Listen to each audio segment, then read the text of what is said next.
Hello my dear students, I warmly welcome you to SIA's digital classes. In this lecture, we are going to discuss about two-step subgroup test. Okay, so in the name only we have two-step subgroup test. Okay, so what are those two steps? Here you have, see the statement, let capital G be a group and capital H be a non-empty subset of capital G. Okay, so I am starting the proof.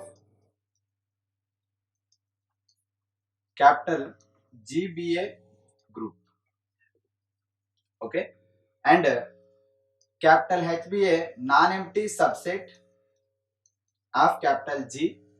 Then this capital H, okay, this capital H is a subgroup of capital G if and only if we have to prove that the two conditions, okay, A into B belongs to capital H for A comma B belongs to capital H, and the second one is A inverse belongs to capital H for A belongs to capital H. In the previous theorem, that is one-step subgroup test, we discussed that capital H is a subgroup. Capital H is a subgroup if and only if A into B inverse belongs to capital H for A comma B belongs to capital H. This is the only one step in the previous theorem. Okay, whenever this condition satisfied in any statement or any theorem, then we can say that capital H is trivially a subgroup. In this theorem, we have two statements, two conditions. Those are condition 1, capital H is closed under multiplication, and capital H taking the inverses.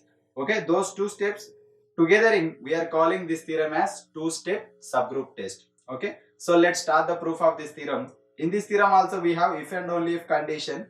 So we are going to start with necessary and we are going to conclude with sufficient part.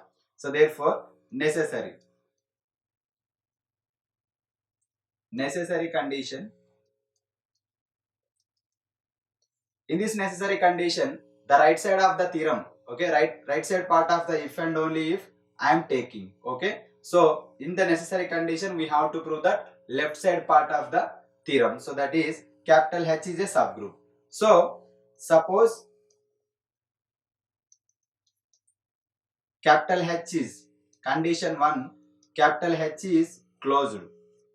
Capital H is closed under binary operation. So therefore for A comma B belongs to capital H, we can say that their product A into B also belongs to capital H. This is the first statement, okay. And from the second condition, capital H is closed. Capital H is closed under taking inverses. Under taking inverses.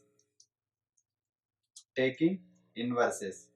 What is that meaning? If you take small a belongs to capital H, then A inverse also belongs to capital H. These two are the given statements. Okay. Now by using these two statements, we are going to prove that. What is that proving condition is claim.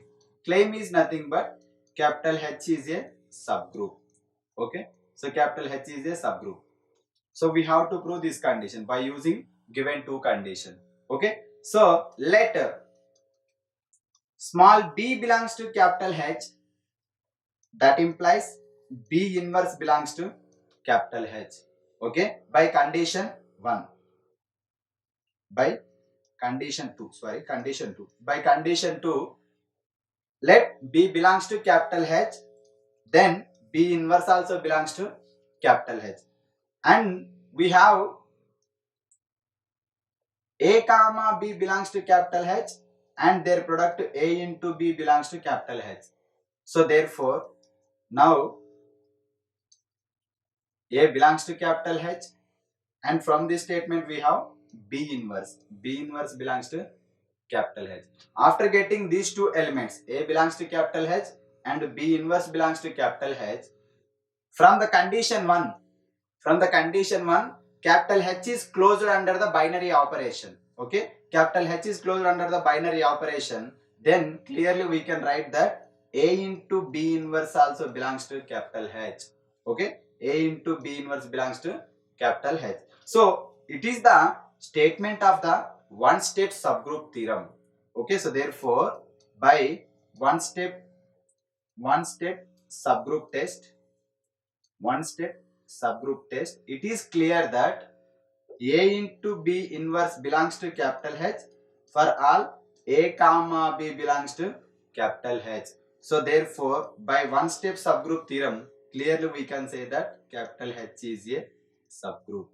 Capital H is a subgroup. Whenever this condition holds, then clearly we can say that capital H is a subgroup by using the one step subgroup theorem. This is the necessary part of the theorem. Now, sufficient condition. In the sufficient condition, suppose capital H is a subgroup. Capital H is a subgroup. Now, our claim is nothing but condition 1.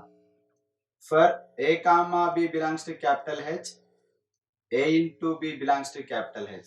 This is the first condition. Capital H is closed under the binary operation. And the second condition is A belongs to capital H. That implies A inverse also belongs to capital H. Now by using that subgroup condition, we have to prove these two, condition 1 and condition 2. So clearly by closure axiom in a group or in a subgroup, we can clearly say that for any two elements in a subgroup, A comma B belongs to capital H, under the binary operation multiplication, their product A into B also belongs to capital H. So therefore capital H is closed. Capital H is closed under the binary operation.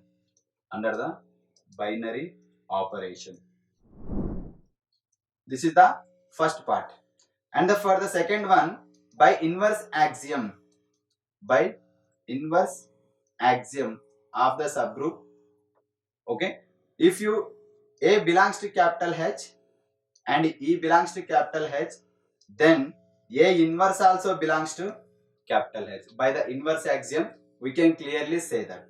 So A belongs to capital H, then A inverse also belongs to capital H. So therefore, capital H is closed. Capital H is closed under taking inverses.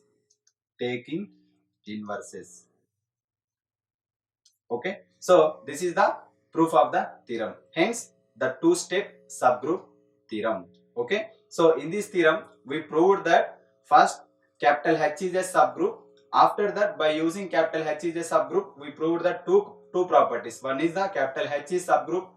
Capital H is closed under the binary operation, and the second one is the capital H is closed taking that inverses. Okay. So I hope you understood this theorem very well. In the next lecture, we'll meet again with new concept.